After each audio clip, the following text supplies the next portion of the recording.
இருட்டுக்குள்ளே தனித்து நின்றேன், பெண்மினி பூச்சிகள் மிதக்க விட்டாய், தனியறையில் அடைந்து விட்டேன், சிறகுகள் கொண்டு தென்னை பறக்க விட்டாய், அலைகள் அடித்து தொலைந்து விடும்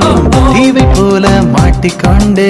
இறுதி சடங்கில் மீதிகள் படும் பூவை போல் கசங்கி விட்டேன். தெய்வம் பூமிக்கு வருவதில்லை, தாயை பதிலுக்கு அனுப்பி வைத்தான், தாயும் இங்கு எனக்கு இல்லை,